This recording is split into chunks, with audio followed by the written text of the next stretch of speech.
Hope is not a strategy. Businesses tell me this all the time. We wish more people would leave reviews, or some would say, "I wish more customers leave us a review." And then I say this back to them: You don't have a review problem, you have a process problem. If you wish you had customers that left you reviews, that there is the problem. Wishing is not a system. Hope is not a review strategy.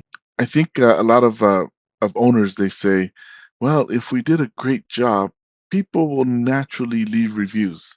That's good logic, right? But human behavior doesn't work like that. People are busy. People get distracted. They mean to do it, but then life happens. There's dinner, there's kids, there's traffic, there's work, there's Netflix, there's sleep, and by the next day, that that moment is gone. That emotional moment is gone. And so behavioral research consistently shows that friction kills. Every tiny friction, whatever type of friction, it'll kill the action. So if you tell people, "Oh, find us on Google later," that's friction. If you say, "Search up my business name on Google," that's friction. If you say, "Do you know your password?" That's friction. Or say, "Write something thoughtful," that's friction. Every extra step murders conversion. This is how Amazon became Amazon. They did that one click buying, right? They removed every step and just say, "When you're ready, you hit buy now." And that was it. They reduced the friction. And when they did that, they increased the action.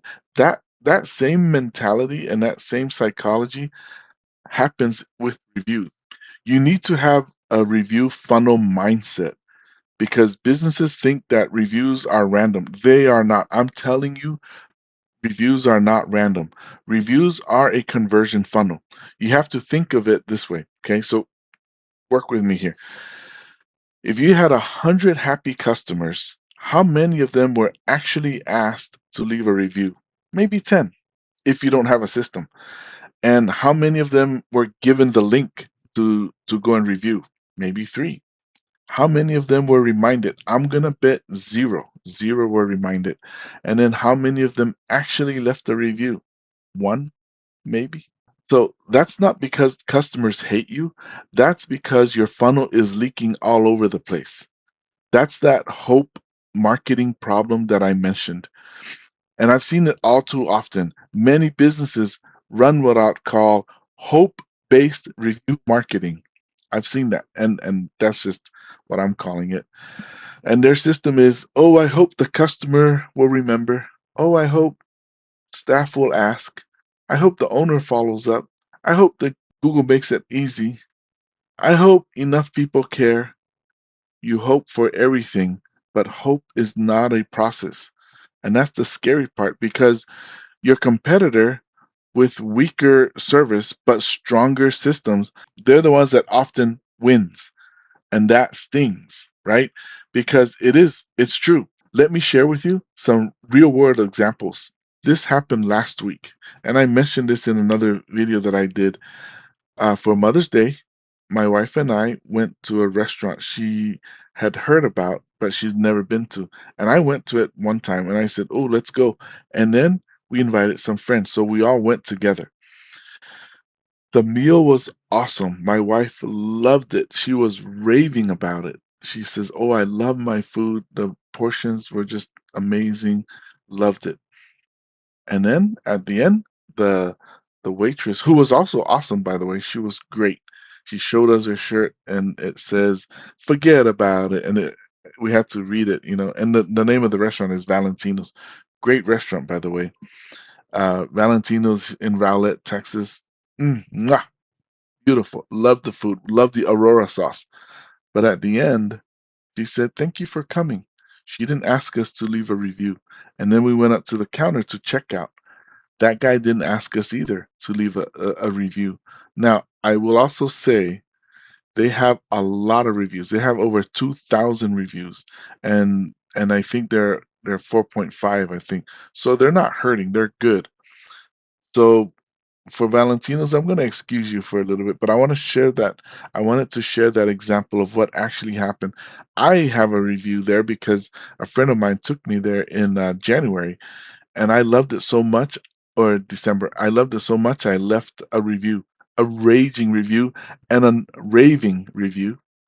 And another friend of mine at church saw the review, and he said, "I'm going to take my wife there." So that review helped. So if you're a restaurant that like like Valentino's that doesn't need it, you're good. But what about the restaurants that they don't have such good service? However, they have a table tent, QR code, their receipt. They have receipt reminders about reviewing, and the cashier asks when they check them out, right? And then there's a follow-up text. If you have that kind of company, who's going to get the reviews? It's going to be the ones that have the whole system set up, the QR code and everything.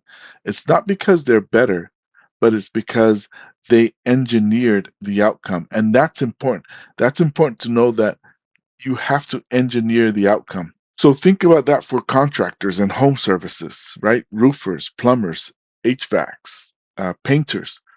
Those guys, the customers are the happiest right after the completion of the service. I call it the aha moment.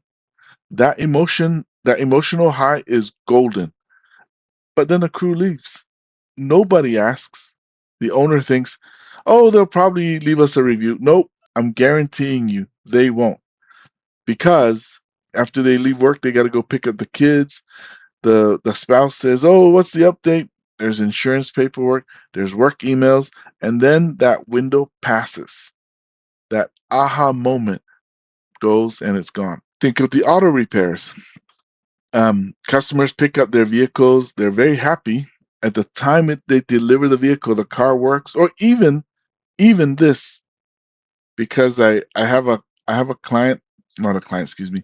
I have a place that I take my car to. They are awesome. It's well, they changed their name to Fifth Street Auto and Lube. It's in Saxe, Texas, right at the corner of 78 and Fifth Street. The owner's name is Kristen. She's awesome. She does what do you call that? State inspections quick. They're 5 minutes. I'm not saying like they are 5 minutes or lower. They're so fast. When I got there one day, um there was a new girl that was doing it, and I was there with my wife, and so we just went sat down, and the new girl did it, and she was fast too. She came out and done it in 5 minutes. But then after that, she said, okay, thank you, thanks Joey, good to see you again, and said bye. My wife was there, said bye to both of us, said thank you, but never asked us to leave a review. Now, there's a review there from me because I'm a reviewer. But what about my wife? And the whole time I was there were three other cars that came in that left before me. No one asked them to leave a review. That's a huge missed opportunity. Consumers rely heavily on reviews as well before they choose a business.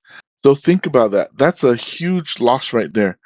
This is the employee failure point, when the employees are not asking the people to leave a review. Sometimes the owner thinks, well, we tell the staff to ask. That's not a system though. That's just a suggestion. The system is who asks, when do they ask, what exact words do they use, how is the link delivered, what happens if the customer ignores it, who monitors the results. How are employees coached? I'm going to share another real life example. I have a client, and I when I took her on, I said the first thing we need to do is customer service. And I trained them on this. I said, when you see the people walk in, you greet them and they say, "Hi, welcome to," and it's the Louisiana famous fried chicken in Rowlett. Say, "Welcome to our place," or you say the name. And then after they do their order, after you give them their order, say, hey, if you like the food, please leave us a review. You ask them right there on the spot. Or even after they do their order, before they even receive their food, you say, have you been here before? And if they have, say, have you left us a review? And if they say no, then say, please scan the QR code. And we've printed the QR code, put it right by the cashier, and there's another one that's right by the door. So when they're sitting down, you can scan the QR code right there. So that is our system. That's the system I implemented with my clients there, and that's the system I implement with many of my clients. I'll share another personal experience with another client. It's the Hen House in Dallas. Um, these guys, I did the same thing. I implemented the QR code, but then I'll share this something crazy. I saw that. So when I took them on, they had 3.9 Google rating, and they had less than 200 reviews. Um, but we started and we put the QR code same thing, right? We put it by the cashier and then also by the door.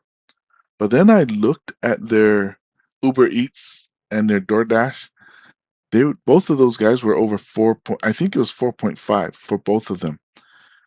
And I asked the owner, I said, Can we get this data?" He said, "No, unfortunately we can't."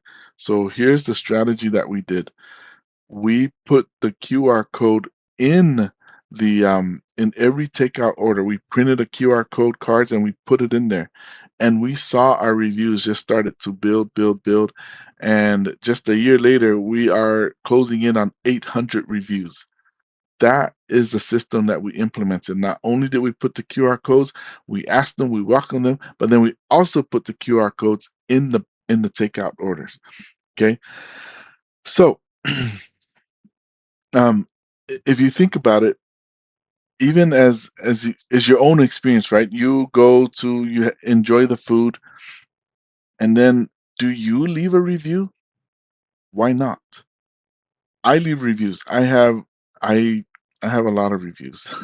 I have over, man, I don't know, 1,000 reviews. I have, like I said, I think I told you, I have over 420 million views on my reviews and my pictures because I leave reviews.